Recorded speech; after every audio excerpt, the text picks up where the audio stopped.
It is April 25th. It's Veda 25.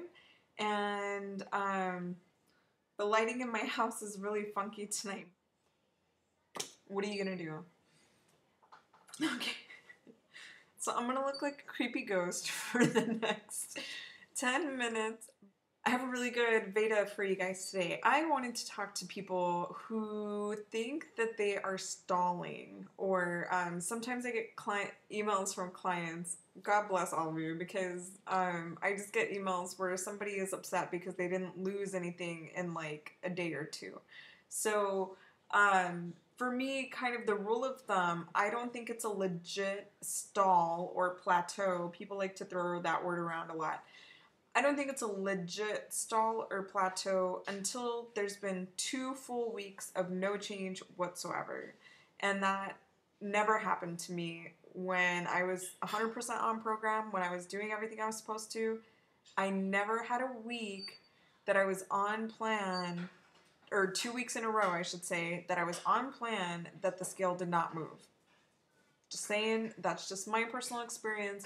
I am quite certain that I may be the exception and not the rule. I don't know. It's just my experience.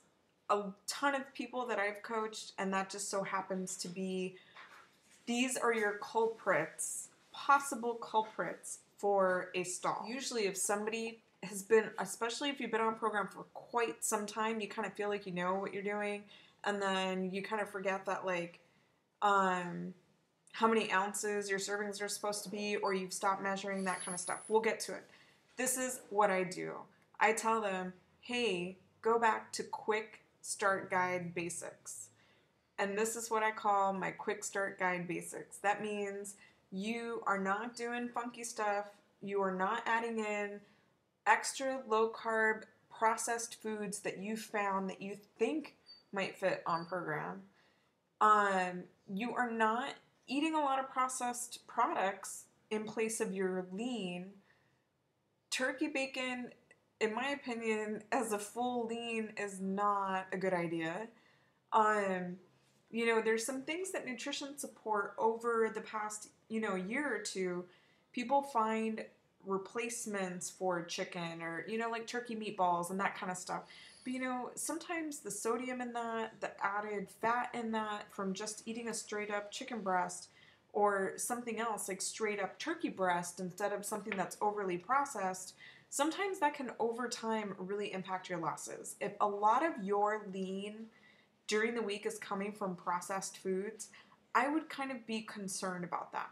So vegetarians, you guys are a whole different bag. I have some vegetarians that are very, very successful, but I'm speaking more specifically to people that can eat meat, that do eat meat, chicken, fish, shrimp, that sort of thing. You really, you can get creative every once in a while. We just did a video on that. Don't get so far away from this that you're not even on program anymore, okay? Go find this. It's available online. You should have a printed copy from when you first made your order, okay? Everybody gets a copy of this. So you want to make sure that you are following it, which means you are measuring your lean and green. You are measuring it. You are putting it on a scale. Don't tell me that you know how much it is, because even after a year, I still put things on a scale, because sometimes I was eyeballing it too little, and if you're eating too little, you can impact your losses. Yes, you heard that right. Do not skip your meals thinking that it is going to result in a faster weight loss. Don't do it. Okay, I don't care if you have to be in bed.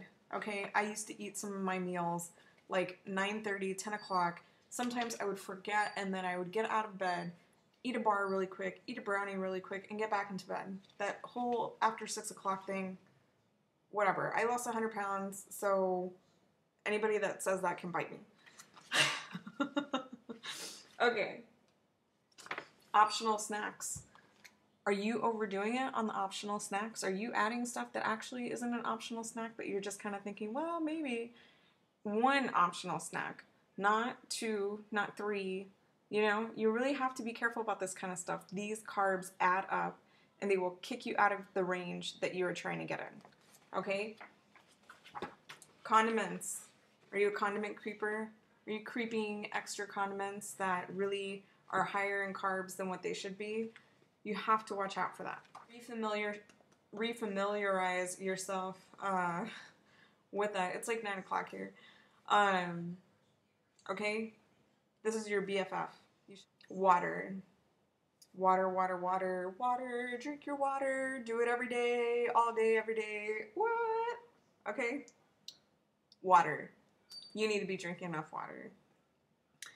Measuring, especially when it comes to some of those higher vegetables, higher carbohydrate vegetables. Like we have talked about how I don't think any of us gained 100 pounds eating a bunch of broccoli. Okay, let's just be honest.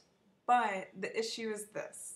If you are over measuring you're not measuring your meat, for example, and you have a higher fat meat that day or something that's really processed, and then you have extra of something that's processed that has a little bit of carbs in it or a little extra fat than what it should be, then you go and you have a higher carb veggie that you didn't measure either and eat extra of that. Then you're having extra condiments. Then you're having an extra snack aside from the one that you can have. You are blowing yourself by eating high, over. You are over. Totally over. You are kicking yourself out of the ballpark, and you don't want to do that. So I'm not saying by any means, do not think that you need to eat at the low end of the range every single day. Not an issue, okay? I didn't even really track. Like, I just kind of ate what I wanted. I just made sure it was on program. So I didn't really even track like, oh, I lost extra weight this week because I just ate lettuce. Look, if anybody just eats lettuce, you're going to go nuts, okay? You might lose weight really fast, but you are going to be crazy about being on lettuce all the time. So, yes, mix up your vegetables, but be honest with what's going on, okay? Our issue is sometimes people would think that a bite of, or 2, or 5 of off-plan foods do not impact your weight loss, and they do. Those little bites and licks and tastes. Look, I have a toddler. He leaves stuff on his plate. I know how hard it is to have food go to the dogs. But if you don't have dogs, then I don't know. You give it to somebody else or you get rid of it. I mean, that's just the way it's going to have to go. We cannot be members of the Clean Plate Club, and you should not be finishing other people's food, especially, mostly if it's not on your program. You started this for a reason, okay? You started down this road. Nobody came into your house and said, oh, you are going to be forced to do something that you don't want to do. All of you at some point wanted to do this. You had that desire. You went online, or you went into a center, or you found a coach, and you ordered the food, you opened the box, and you started on this path, you know? Leave the macaroni and cheese of theirs on the plate, order a box of mac and cheese, it'll be okay. So, no more bites, no more tastes, no more nibbles, because all those nibbles add up. The other issue is that you are either over-exercising, or it's maybe time, you know, you're getting pretty close to your goal, or you're getting close to a healthy range, and it might be time to kind of start adding activity. If you're somebody that hasn't worked out the entire time, your body may be telling you, hey, I need a little bit more. So over-exercising is going over those 45 minutes that Medifast recommends and really kind of overdoing it like you are gasping for breath, like you're going to die. In those cases, go back and watch my workout video because, not like my workout video, but the video where I give tips on working out, because if you're over-exercising, you're really working against the program, and kind of what it can do for you. So I know this because I successfully worked out on program and I did not plateau. I had a couple of slower weeks at first, but then once my body got used to it and got on program, you know, got on board with it, then it just, you know, your body has no choice but to let go of the weight eventually. So, which brings me to my final and last point. Consistency.